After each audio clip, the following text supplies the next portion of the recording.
Today we're going to be working on analyzing statistical data, and there are going to be two parts that we're going to focus on. The first is using data to create box and whisker plots, and then the second part will be using our calculators to calculate the mean, the standard deviation, and the variance of data.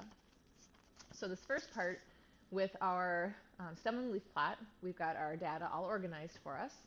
And the first question that we want to find is the median of the data. So if we take a look and we count up our data pieces, we can see that we've got 1, 2, 3, 4, 5, 6, 7, 8, 9, 10 numbers up there. That means that our median would be between the 82 and the 88. When we find the middle of 82 and 88, that number would be 85. Now, to help us with creating this box and whisker plot and finding the other data pieces that we need, what I recommend doing, instead of going and finding the middle by, kind of putting our little dash there, is actually clustering the first 5 numbers together and then taking those second 5 numbers and clustering them together. Because what we're going to be doing after is we're going to be finding the median of both of those sets of data. So as you can see, it says we can use this to help us make a box and whisker plot. So step 1 is to find the median of the lower half.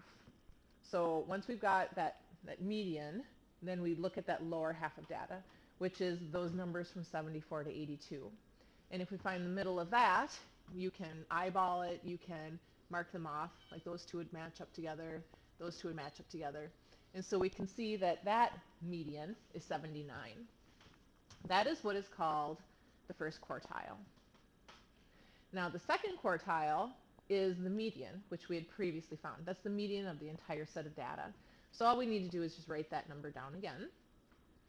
And then the third quartile is the median of the upper half of the data. So again, if we want, we can do our marking off. Those two numbers will go together. Those two numbers will go together. And so that median of the upper half is 91. So first quartile, second quartile, third quartile will be used together with the maximum and the minimum values. And so if you take a look at the minimum, our smallest number is 74, our largest number is 97. So the minimum is 74, max is 97. And on your worksheet, I'm going to ask you for the range.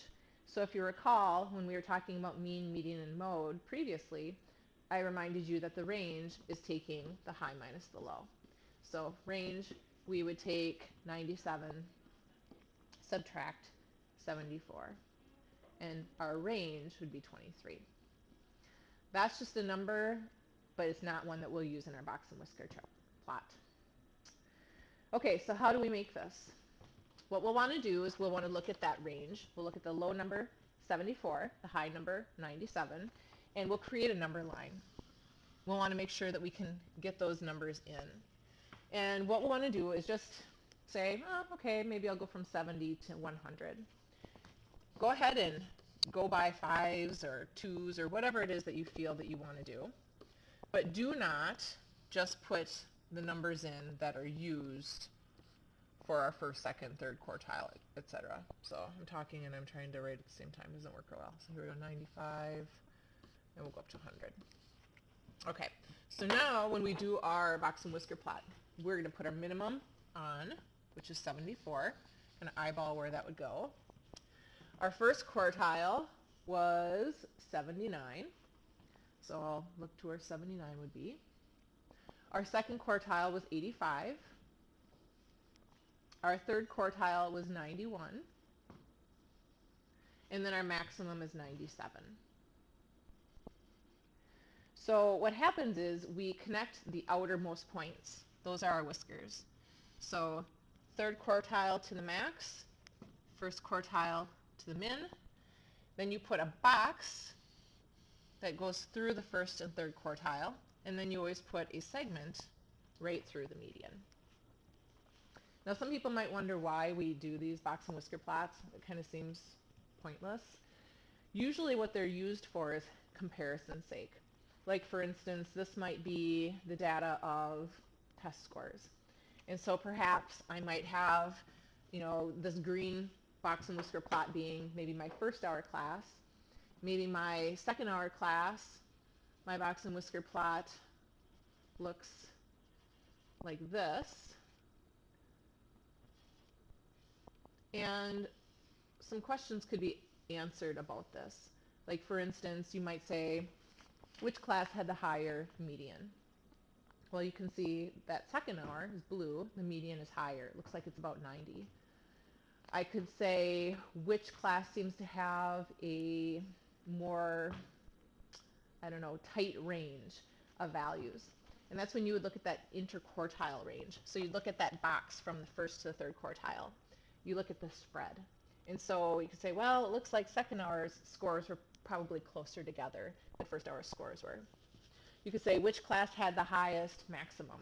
And you could see that that would be second hour. You could say, which class had the lowest minimum? You could say, all right, well, that's first hour. So there are questions like that for comparison that you would use these for. Right now, we're just sort of learning how to find all of those data points. All right, so here's one for us to practice, just making sure we've got it. So we'll go ahead and first of all, we'll find the median. So we've got these three numbers in our lower half. We've got these three numbers in our upper half. And so you can see that the median of the entire set is 64. So that is our second quartile data piece. For the first quartile, we're going to find the median of that first clump. So that's going to be our 58. Then we're going to find the median of our upper half. That's going to be right there. So it's 77. We can see the maximum and the minimums by looking right in that stem and leaf plot. And so now we can go ahead and make our number line. Looks like I'm going to go from 45 up to 80. And I like to go by fives. Gives you a little space. So our maximum is 80. Our minimum is 49. We've got a first quartile of 58. Second quartile of 64. Third quartile of 77. Make our whiskers. Box in our first and third quartile and put our segment through the median. And that's all there is to that. So that's the first part of the worksheet that you'll be doing. Now moving on, you're going to need your calculator. And when I'm talking about the buttons to press, I'm talking about the Texas Instruments 30x2b or 30x2s. Yesterday we found the mean by adding all of the data values and dividing by the number of data pieces. Well, there is also a way that we can do it using our calculator. And once I get you introduced to these different buttons, what we're going to be looking for is this symbol. It's read as X bar, and it also means the mean. So we'll be looking for that once we get our stats going on our calculator. What we're going to look at is deviation. So by how much does each number differ from the mean? So for example, on our Chapter 9 test, I said the class average for those people who took it, the class average was 87%. And so if we wanted to figure out what the variance was, I would take each person's percentage for the test, and I would see how far away from 87% it was. So if one person got a 90%, their deviation would be 3. If somebody else got a 100%, their deviation would be 13. If somebody else scored 80%, their deviation would be 7. And what happens, if you see this equation right here, is you take each of those deviations. So the person who is 3 off, we take 3 and we'd square it. The person who is 13 off, we take 13 and square it. The person who is 7 off, we'd take that and square it. And we'd keep adding it, adding all of those deviations squared, and then we divide by the number of people who took the test. That gives us what's called variance. And so it just lets us know what the average distance from the mean was. Now, the thing that you often will hear about are standard deviations. The standard deviation is taking that variance that we found and you take its square root. The standard deviation has a symbol later on our calculator that we'll be looking for. It looks like this right here. Okay, and we'll revisit that once we start using those buttons. So in example 3, I'm going to show you the long way to do this, and then hopefully you'll appreciate the calculator way of doing it once we get through all these stats keys. All right, so first of all, if we find the average, just the good old-fashioned way, we'll go ahead and add up the 7, the 10, the 10, the 12, the 13, the 14, and we'll divide by 6. So doing that, we end up with an average of 11. Now, if we're going to find the variance, what we'll do is we'll take a look at how far away each of them is from 11. So if you take a look at the 7, that's 4 away. So we'll take 4 and we'll square it. Plus 10 is 1 away. And we don't use a negative number because distance is always positive. So we're always looking at that absolute value distance. Okay, and then we've got another 10. Now 12 is also 1 unit away. And then we've got 13, which is 2 away. And then we've got 14, which is 3 away. And then we would divide all of that by 6. So this is kind of lengthy. You know, if I wanted to take a class of 24 people and figure out what the variance is, it'd be sort of a pain. Okay, so once we go through and we calculate this, we end up with 5.3 repeating. So that means that the average distance from the mean is about 5 points, or 5%. Now, to get the standard deviation, we'll take the square root of our variance. So we're really going to be taking the square root of 5.3 repeating. And we're going to be rounding. I'll just have you round everything to the nearest tenth. So that's going to be approximately 2.3. The smaller the standard deviation, the tighter the data. For instance, I could have a class average of 87% with people just doing super well, like a bunch of people acing it, a bunch of people with 95%, and then a few people not doing very well at all. So some, 50%, 60%. I mean, that's possible. Or I could have a class average where everybody's sort of around that 87%. We've got a lot of 85s, 88s, some 92s, but we're a much, much tighter set of data. So the standard deviation brings that out. That would tell me that, okay, with these numbers, they're all pretty tight. They're pretty close. Standard deviation is only 2.3. You'll get other cases where standard deviation might be numbers like 36 or 50. And that tells you that that range of data is much larger. There's a lot more variability. Okay, so now using our calculator, we're going to take the same set of data that we just worked with, and we're going to see how we can get this to work for us. Now, if you take a look at your calculator, the stat is actually, I probably should say, we're going to hit the second key and then we're going to hit the data key. Because the data key, as its second function, I'm going to write this small, says STAT.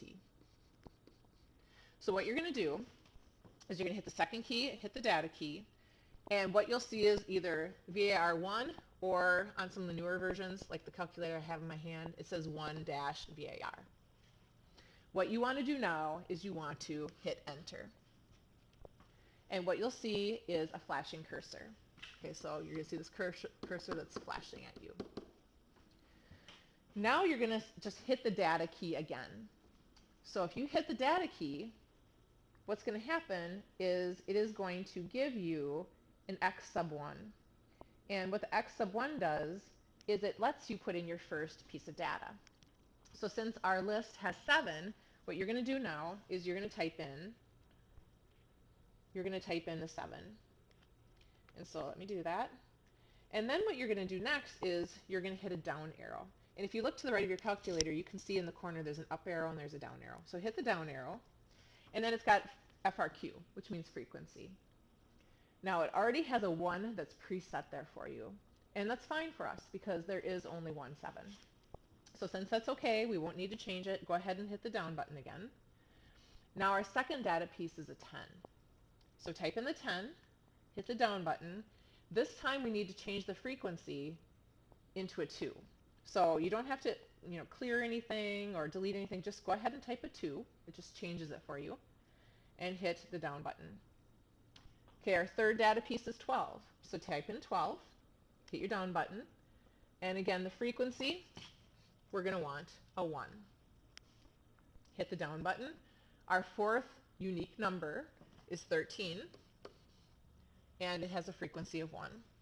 So type in the 13, hit down, frequency is good, so hit for that last x sub 5. That number is going to be 14. We need a frequency of 1. Be sure you do the down arrow so it gets that frequency of 1 entered in there. Now what you're going to do is you're going to hit this key right here. Looks like this. And what it will do is it's going to now give us 4 different symbols. So here's what you should see. You should see an N with an underline. You should see the X bar. You should see this S with an X. And you should see our symbol for standard deviation. Also, for the data that we inputted, you should see a 6 sitting there. What that means is we inputted 6 pieces of data. So I would always check that to make sure it matches. Go back up and count your numbers and go, oh, yep, 6 numbers. Because if you don't clear out old data, what it will do is it will put your new data on top of old data. And so the next data set we do, we don't want it adding in these 6 numbers to it. Okay, so always check your N. That tells you your data pieces. So now what we want to do is we want to get across to the mean. We want to get that X bar. So just use your right arrow. And if you've done everything right, the mean should be 11. Okay? Now this S with the X, we don't need it at all. So always skip over that. We do not want that. We want to hop right away to this one because this is our standard deviation. Okay? And so standard deviation rounded to the nearest tenth, we get 2.3. Now you might say, well, what about variance? Well, if you remember, before we took the variance and we took its square root to get the standard deviation. So if you think about it, if you took the square root of the variance to get the standard deviation, that must mean that we have to take the standard deviation and square it to get the variance. So what you do, you keep your 2.309401 blah blah blah on your calculator and just hit the x squared key. So I'm going to put this here, that the variance is really this symbol squared. Hit enter and rounded to the nearest tenth, we get 5.3. Exactly, we get 5.3 repeating. And if we blast back to that last page and we look at all of our data, what do you know? The mean matches, the variance matches, and the standard deviation matches. So let's try this with one more data set. I'm just going to give us 4 numbers here to try so it doesn't take us all day. You can clear your memory, or what I sometimes do is I'll hit the second button and hit that stat variable key because it says exit stats. It says Y or N. I just hit enter and then I just start fresh. So we'll do our second data key and enter. And now we'll put our data in. So we've got our 12, frequency of 1. We've got our 11 with a frequency of 1. We've got 13, again with a frequency of 1. And then 9 with a frequency of 1. Hit your stat variable. Take a look. N should be 4, which is right. We've got 4 data pieces. Scroll over. It looks like our mean is 11.25. Skip over that next one, go right to standard deviation. That would round to 1.5. And now to find the variance, you just square it. And so we get approximately 2.2. So if you need to go back through this and listen to the steps again, please do. Be sure that you're taking the standard deviation and you are squaring it to get the variance. Sometimes I have people taking the square root and then they end up with all of those wrong on their test. So be sure you're taking the standard deviation, squaring it to get the variance. If you have any questions, please let me know.